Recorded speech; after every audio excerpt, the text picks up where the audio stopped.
Good morning, good morning, good morning, everybody, and welcome back to our biology and human anatomy and physiology class. So I would like to discuss today about Mendel's laws of heredity. Why is it that you look like your mom?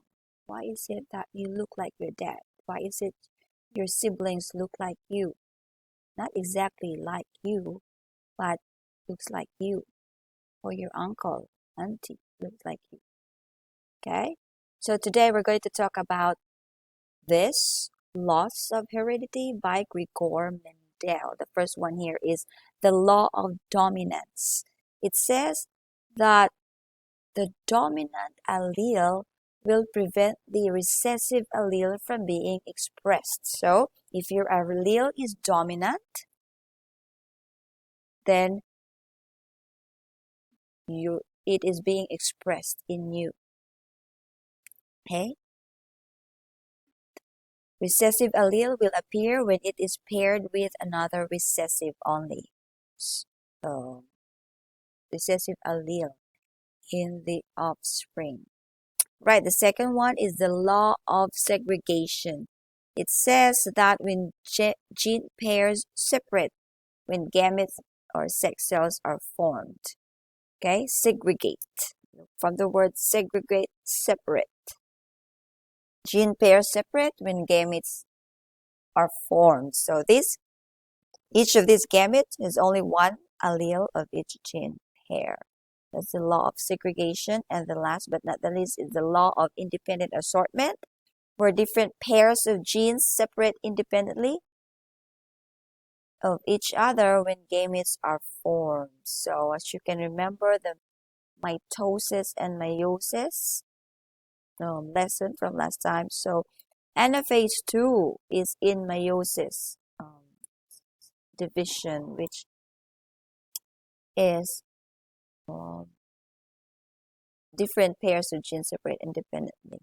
Okay, independent assortment. But let's go back to these words: the dominant allele and recessive allele. We have discussed this last time. However, let's just review. Right, those are the words. These are the words that we need to know. Okay, since the law of heredity is under genetics topic, so let's recall genetics is one branch of biology that deals with heredity, right? So it was Gregor Mendel who first experimented with pea plants in 1800s, and he have found out these three laws of heredity. Now I want you to know what trait means. It is the characteristic of an individual that receives from its parents. So it can be, your trait can be your nose shape, your mouth shape, your long head shape, maybe your attached earlobes, or widow's peak here. We have the heart shape of the hair, or here in your. So there are many traits that can get and can be passed on from your parents to you. Next is gene. This carries instruction that is responsible for the expression of your traits. So a pair of inherited genes controls a trait. One member of the pair comes from each parent, so from your dad and from your mom, and they are called alleles. Okay? Next one here, you can hear this word homozygous. Homo means the same. So there are two alleles of a pair that are the same or identical. So say for example, it can be all big letter B or small letter b. So the same, right? So the letters here represents your traits, the alleles. Okay? So now when you say heterozygous, hetero means not the same. They are different. So two alleles of a pair are different. So just like small letter b and big letter B, they are called hybrid genes. Okay, hybrid genes or heterozygous. Next one is dominant. You have heard this a while ago. Dominant gene is the one that is a controlling allele, and it is designated with a capital letter or a big letter. As you can see here, a homozygous gene has all letter big B, homozygous dominant. And when you say homozygous recessive, it has all small letter b. This is the hidden allele. In you might have a recessive allele, but it's hidden.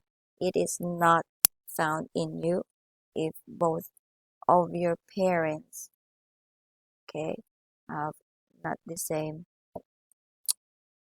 allele, dominant, and one is recessive. Okay, lower cases. Now, when you hear this word genotype, it is called the genetic makeup of an organism, and it's represented by letters. That's what I'm telling a while ago. But phenotype, this is what you can see in a person, physical appearance of an organism, a person, an animal or plant, bacteria or fungi. This is described in letters, the phenotypes. Right. When you say monohybrid cross involve one trait only. Mono means one. However, when say di means two, this involves two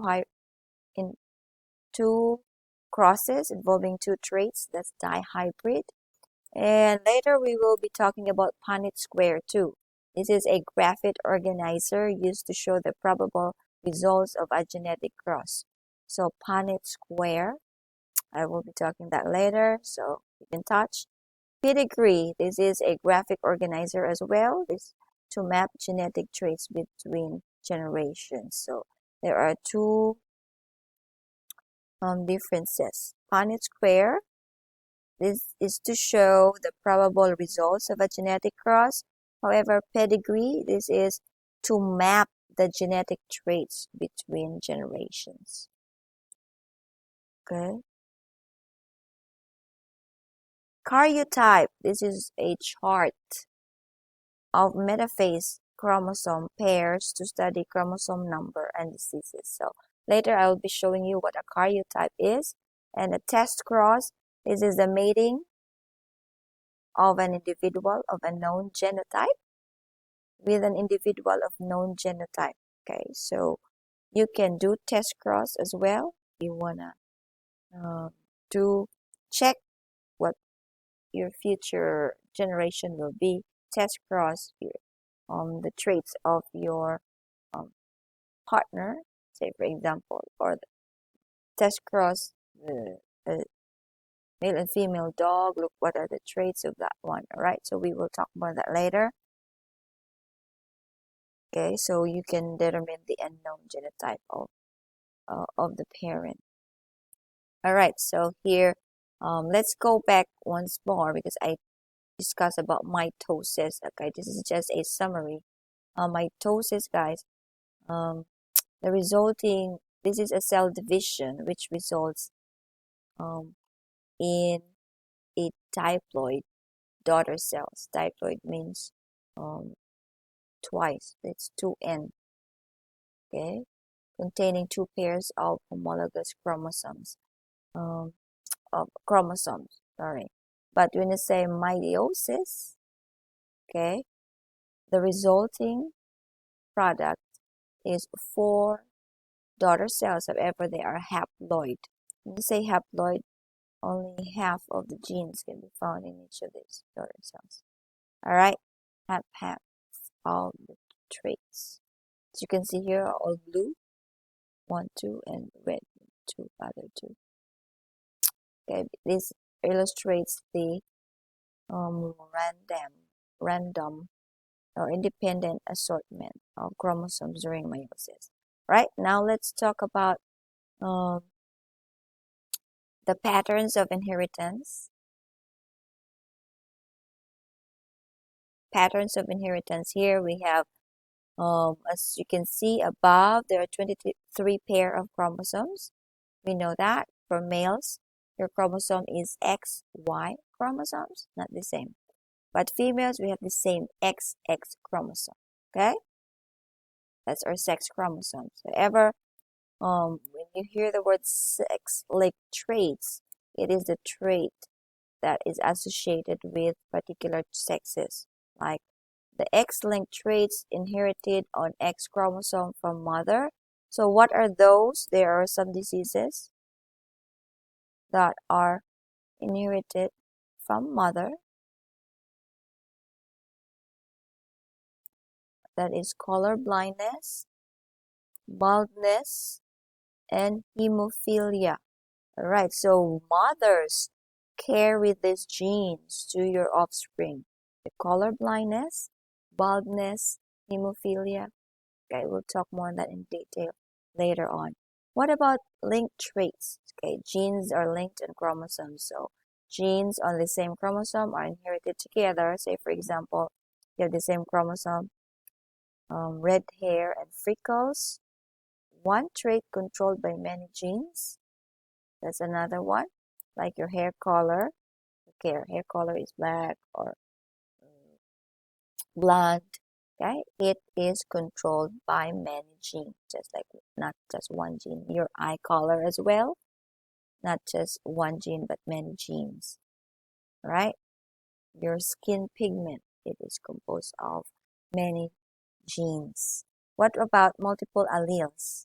If you have two or more alleles that are present, okay, just like your eye color.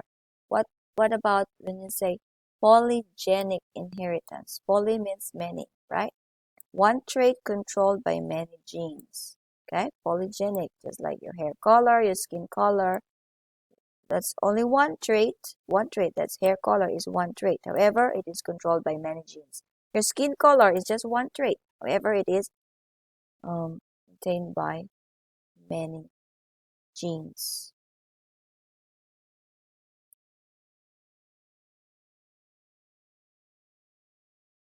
Then we have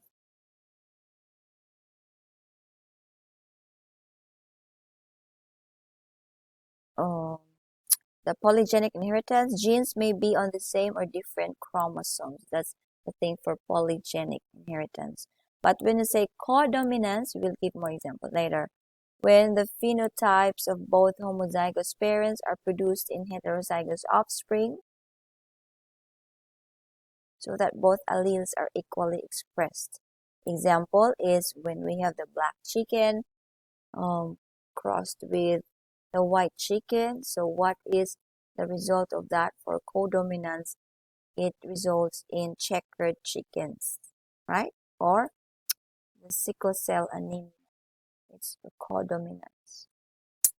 Next one is incomplete dominance. Incomplete meaning the phenotype of a heterozygote is intermediate between the two homozygous parents. So neither allele is dominant but combined to display a new trait. Just like, for example, a red flower combined with a white flower, the result is the pink flower. Okay? So that's what we call incomplete dominance. Incomplete. The other one, let's recall, but when you say codominance, if black chicken crossed with white chicken and the result is checkered chickens, meaning there's white and black there. So that's codominance. However, when we say the red flower crossed out with the white flower, but the result is not red or white, but it's pink, that's what we call incomplete dominance. Take note of that. Okay? So, what about dominance and recessiveness? Observe trait that is controlled by a homozygous genotype. So example of this dominance disease is the Huntington's disease or the dominance disease, while the recessive disease is called the cystic fibrosis and Tay-Sachs disease. We will be talking more on that as we go along those type of diseases, right? So we can move. All right. So I will not be talking this because time is over. I will talk there next session. Have a great day, everyone. Comment down below, like, and subscribe to our channel so you can get more updated information. Thank you.